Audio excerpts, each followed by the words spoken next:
Magandang araw mga bata. Ako si Teacher Jinky ang makakasama ninyo ngayong araw. Ang ating pag-aaralan ay tungkol sa Arts, Quarter 3, unang linggo hanggang ikalawang linggo.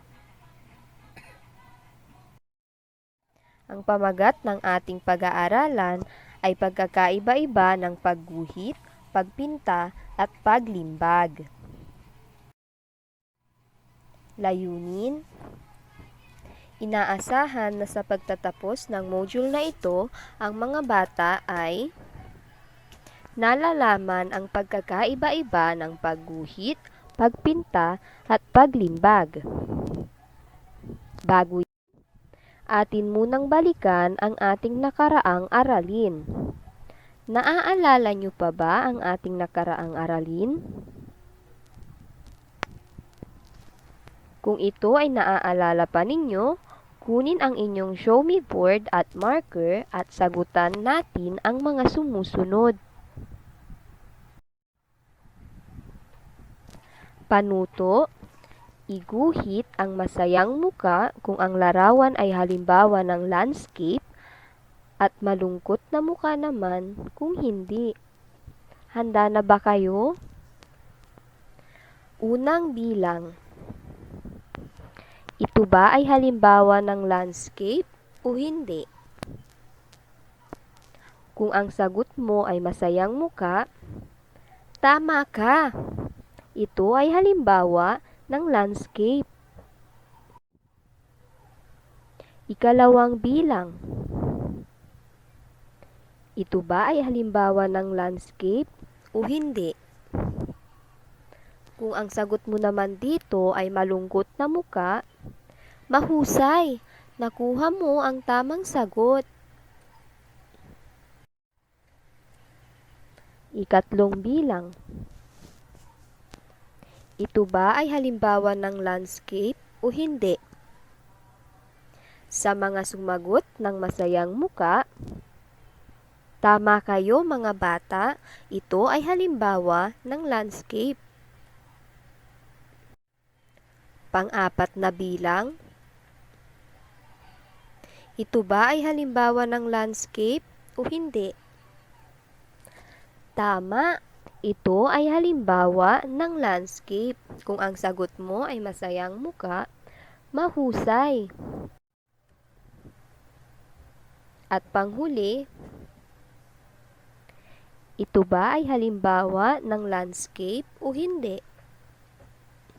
Tama! Kung ang sagot mo ay malungkot na muka, tama ka ulit. Ito ay hindi halimbawa ng landscape. Bago tayo dumako sa ating bagong aralin, tayo muna ay maglaro. Handa na ba kayo mga bata? Panuto: tignan ang mga larawan. Ilagay ang kamay sa ulo kung ang larawan ay nakalilikha ng marka o guhit, at dalawang kamay naman sa tainga kung hindi. Halimbawa, kung ang larawan na ito ay nakalilikha ng marka o guhit, ang inyong dalawang kamay ay ilalagay ninyo sa inyong ulo. Kung hindi naman, ilalagay ninyo ang inyong kamay sa inyong tainga. So mga bata, saan ninyo ilalagay ang inyong dalawang kamay? Sa ulo ba o sa tainga? Magaling! Ang dalawang kamay ay ilalagay sa ulo dahil ito ay nakalilikha ng marka o guhit.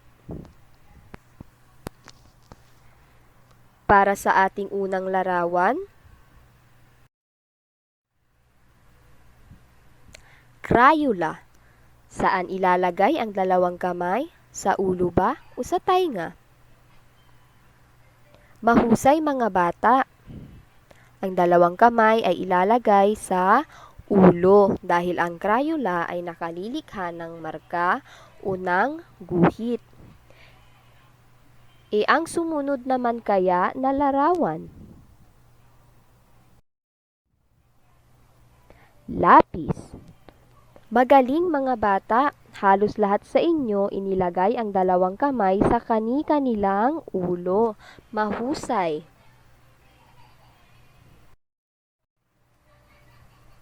Sumunod naman ay ang larawan ng tsinelas. Nakalilikha ba to ng marka o guhit? Tama, inilagay nila ang kanilang kamay sa tainga dahil ang tsinelas ay hindi nakalilikha ng marka o guhit. Sumunod naman ay ang watercolor.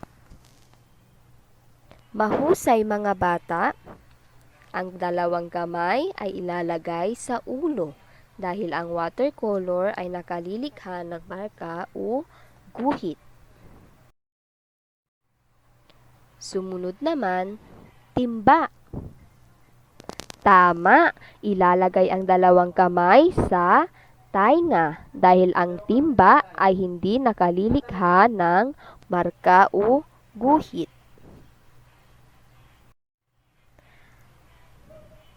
Tayo naman ay dumako sa ating aralin ngayon. Ang lapis ay nag-iiwan ng marka sa papel upang maiguhit ang nais mong larawan. Ang tawag sa sining na ito ay pagguhit o yung tinatawag na drawing. Halimbawa, tignan ninyo ang larawang ito mga bata. Hindi ba yan ay idinrawing lamang o iginuhit gamit ang lapis? Ang tawag dyan ay pagguhit.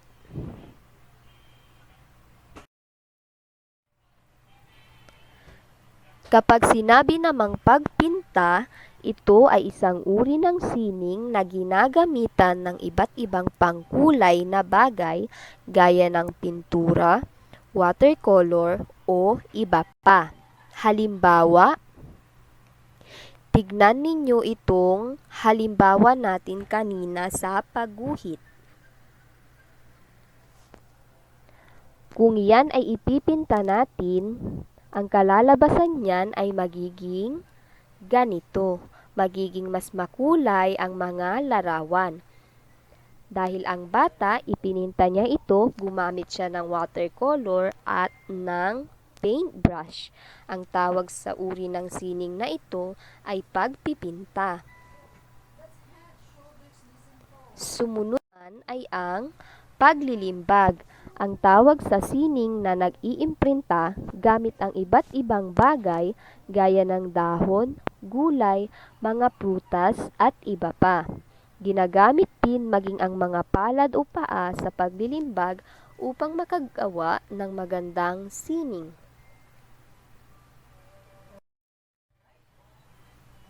Narito ang mga halimbawa ng paglilimbag. Pagmasdan ninyo mga bata ang mga larawan. Sa unang larawan, gumamit sila ng okra. Ang okrang ito ang ginamit upang makapaglimbag. Isinawsaw ang okra sa pintura at inilapat sa papel. Nakagawa ito ng disenyo na gayang-gaya doon sa disenyo ng okra. Sumunod naman ay dahon. Ang dahon pininturahan at pagkatapos inilapat ito sa bond paper o sa isang malinis na papel. Sumunod naman ay ang mga palad. Pwede rin palang gamitin ang ating kamay sa paglilimbag. Isasawsaw lang natin ito sa pintura at ilalapat natin sa papel. Pwede rin ang ating paa. Ayan mga bata, naintindihan nyo ba ang pagkakaiba-iba ng pagguhit, pagpinta at paglimbag?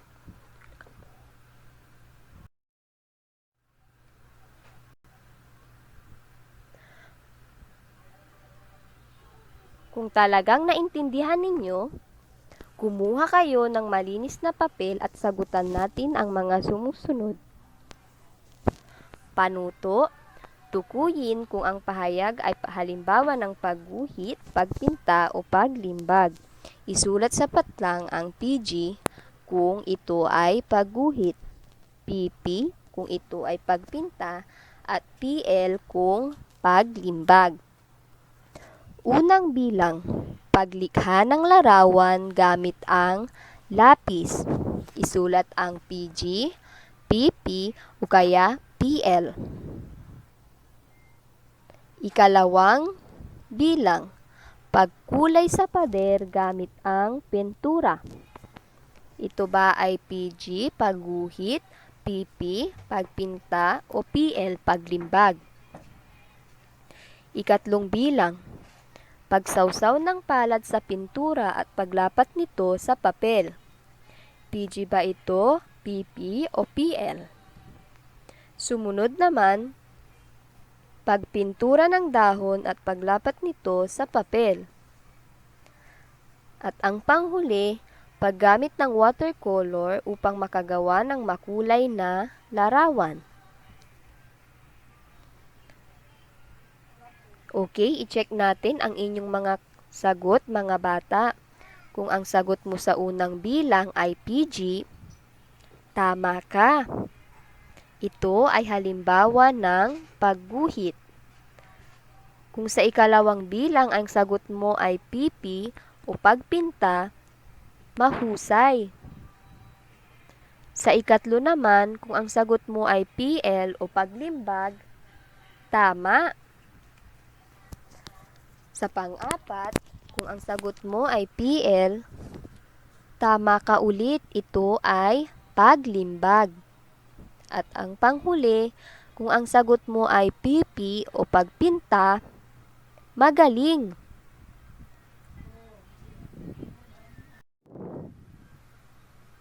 Para naman sa tayain natin, panuto, tignan ang mga larawan sa hanay A at pagtambalin ayon sa uri ng sining sa hanay B gamit ang linya. Ikokonik ninyo ang larawan kung ito ba ay paglimbag, pagguhit o pagpinta. Tapos na ba mga bata? Magaling! Para naman sa inyong likhain, gawin ang mga sumusunod sa coupon band. Gumuhit ng paboritong hayop, magpinta ng isang puno, ilimbag ang dalawang kamay. Narito ang rubrics para sa pagbibigay ng marka sa inyong mga gawa. Kategorya, nasunod ang panuto sa bawat gawain.